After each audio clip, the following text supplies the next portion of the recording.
ये कहानी है भारत और इंग्लैंड के बीच खेले जा रहे उस मैच की, जिस मैच में बेन स्टोक ने देखा था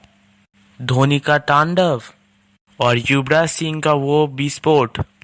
जो आज ही बेन स्टोक के बुरे सपनों में आता होगा। ऐसे तो हमारे यूवी पाजी का इंग्लैंड से कुछ ज्यादा ही गहरा रिश्ता है, क्योंकि जब जब इंग्लैंड का सामना युवराज सिंह से हुआ तब तब इतिहास गवाह है कि यूवी ने अंग्रेजी गेंदबाजों को मार मार कर उनके ऐसे धागे खोले हैं कि जब तक युवराज ने क्रिकेट से संन्यास नहीं लिया तब तक युवराज के नाम का दहशत इंग्लैंड के कोने कोने में विराजमान रहा है। तो बेन स्टोक को चारों खाने चित कर देने वाली युवराज और धोनी का पूरा हाईलाइट वीडियो हम आपको दिखाने जा रहे हैं। तो अगर आप धोनी और युवराज को विश्व के सर्वश्रेष्ठ खिलाड़ी मानते हैं तो हमारे वीडियो को एक लाइक कर देना और जाते जाते हमारे चैनल को भी सब्सक्राइब जरूर कर देना। तो चलिए शुरू करते हैं धोनी और युवराज के उस विस्फोटक पारी की, जिस पारी ने इंग्लैंड के सभी गेंदबाजों के धागे खोल के रख दिए। ये कहानी है उस मैच की जब इंग्लैंड की टीम 3 वनडे मैचों की सीरीज के लिए भारत के दौरे पे आती है और उस सीरीज का दूसरा मैच कटक के स्टेडियम में खेला जाता है, जहां पहला मैच भारत जीतकर 1-0 की बढ़त लेके बैठा था। वही इंग्लैंड भी दूसरे मैच के लिए हारने के लिए बिल्कुल भी राजी नहीं था और उसी बीच मैच में टॉस का सिक्का उछला और वो सिक्का इंग्लैंड के पक्ष में जाकर गिरा और फिर अंग्रेजी कप्तान इयोन मॉर्गन ने पहले गेंदबाजी करने का फैसला लिया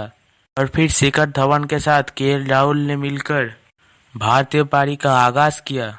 जहां पहले की कुछ ओवर में इंग्लैंड के तेज गेंदबाजों ने मिलकर धवन और राहुल के पैरों को जकड़ करके रख दिया था, जिसका परिणाम यह हुआ कि इंग्लैंड के गेंदबाज भारतीय बल्लेबाजों के ऊपर हावी होने लगे और इसी का फायदा उठाते हुए क्रिस ओक्स ने केएल राहुल को मात्र 5 रनों पर ही आउट कर दिया। तब भारतीय टीम को शुरुआती झटके से मिले संकट से निकालने का जिम्मा विराट कोहली को दिया जाता है, लेकिन शायद आज विराट का किस्मत भी उसके साथ नहीं था। इसीलिए विराट कोहली क्रिस ओक के अगले ही ओवर पर कैच आउट कर लिए जाते हैं और किंग कोहली मात्र 8 रनों की पारी खेल पवेलियन वापस लौट जाते हैं।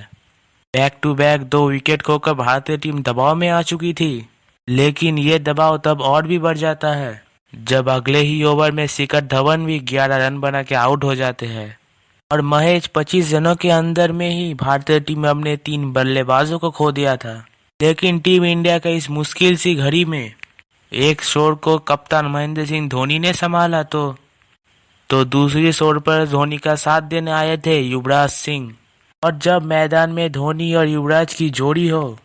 तो तांडव मचना तो लाजमी था ही। युवराज सिंह आते ही एक चौका जड़ अपनी पारी का आगाज करते हैं और बैक टू बैक 2 चौके ठोक युवराज ने इस तांडव का ऐलान भी कर दिया था। वही दूसरे छोर पर महेंद्र सिंह धोनी भी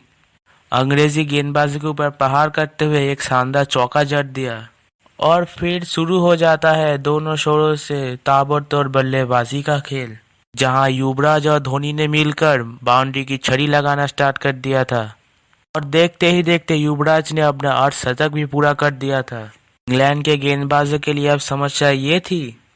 कि आखिर बचे तो बचे कैसे, क्योंकि धोनी और युवराज ने मिलकर छक्कों और चौकों की बारिश करना शुरू कर दिया था और युवराज सिंह अर्धशतक जड़ने के बाद ऐसा रौद्र रूप धारण कर लिए थे। युवराज ने अंग्रेजी गेंदबाजों को चौकों और छक्कों से खून के आंसू रुलाना स्टार्ट कर दिया था और दूसरी छोर से धोनी भी अपने बाजुओं का दम दिखाते हुए एक शानदार छक्का जड़ा और अपना अर्धशतक भी पूरा कर लिया। और ना तो अब युवराज का तूफान शांत होने का नाम ले रहा था और ना ही धोनी का विस्फोट। युवराज सिंह और धोनी ने एक शतकीय साझेदारी बनाते हुए टीम इंडिया को तो मुश्किल परिस्थितियों से बाहर निकाल दिया था, लेकिन अभी तो अंग्रेजी गेंदबाजों की असली सहमत आनी बाकी थी। और जब युवराज सिंह बेन स्टोक को आड़े हाथों में लेकर प्रहार करना शुरू किया, लगातार 3 चौके मारकर अपना शतक भी पूरा किया, जिसका दिल खोल के स्वागत पूरे स्टेडियम और डगआउट में बैठे खिलाड़ियों ने किया। वही दूसरे छोर से महेंद्र सिंह धोनी भी अंग्रेजी गेंदबाजों के धागे खोलने में कोई कमी नहीं छोड़ रहे थे। युवराज और धोनी ने कटक के मैदान का ऐसा कोई कोना नहीं छोड़ा था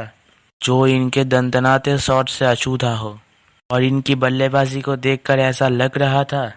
कि दोनों खिलाड़ियों ने शर्त लगा लिया था कि कौन ज्यादा चौके या छक्के जड़ेंगे। यही कारण था कि दोनों छोरों से ताबड़तोड़ बाउंड्री की बरसात हुए जा रहा था। हालांकि बाउंड्री मारने के रेस में अब तक युवराज सिंह ही आगे थे, जिन्होंने इंग्लैंड के गेंदबाजी को निस्ते नाबूद करते हुए एक तूफानी अंदाज में अपना 150 रनों का आग्रह भी पूरा कर लिया। फिर बेन स्टोक्स के एक गेंद पर महेंद्र सिंह धोनी अपने पसंदीदा हेलीकॉप्टर शॉट मार के एक शानदार अंदाज में अपना शतक भी पूरा कर लिया। लेकिन इसके अगले ही ओवर में युवराज कीपर के हाथों कैच आउट कर लिए जाते हैं। लेकिन जाने से पहले युवराज ने 150 रनों की तूफानी पारी खेलकर टीम इंडिया के लिए एक बेहतरीन स्कोर दर्ज कर चुके थे। फिलहाल युवराज मैदान पे भले ही नहीं थे, पर महेंद्र सिंह धोनी अंग्रेजों की खातिरदारी करने में कोई भी कसर नहीं छोड़ रहा था, जिनका हवाई शॉट हवा को चीरते हुए दर्शक दिग्गज में दस्तक दिए जा रहा था। धोनी और पांड्या ने मिलकर अंत के ओवर में छक्कों की ऐसी बारिश करनी शुरू कर दी थी जिसे देखकर तो पूरा अंग्रेजी खेमा दहल उठा था और अंग्रेजी गेंदबाजों के हाथ कांपने लग गए थे। हालांकि 49वें ओवर में धोनी छक्का लगाने के प्रयास में बाउंड्री पे कैच आउट कर लिए जाते हैं, लेकिन जाने से पहले धोनी ने भी 134 रनों की बेहतरीन पारी खेल डाली थी, जिसके दम पर टीम इंडिया ने निर्धारित 50 ओवर में 382 रनों का एक विशालकाय पहाड़ जैसा टारगेट इंग्लैंड के सामने रख दिया था। जिसके जवाबी कार्रवाई में तो इंग्लैंड के बल्लेबाजों ने खूब हाथ पैर चलाए, पर अंत तक टीम इंडिया ने इंग्लैंड को 15 रनों से हराकर इस सीरीज पे भी कब्जा जमा लिया था। तो धोनी और युवराज के इस बेमिसाल पारी के नाम इस वीडियो पे एक लाइक जरूर दीजिएगा, और हमारे चैनल पे नए हैं तो हमारे चैनल को भी जरूर सब्सक्राइब कर देना, और हमारे साथ अंत तक बने रहने के लिए बहुत बहुत शुक्रिया। तो तब तक के लिए टाटा, गुड बाय, जय हिंद, वंदे मातरम।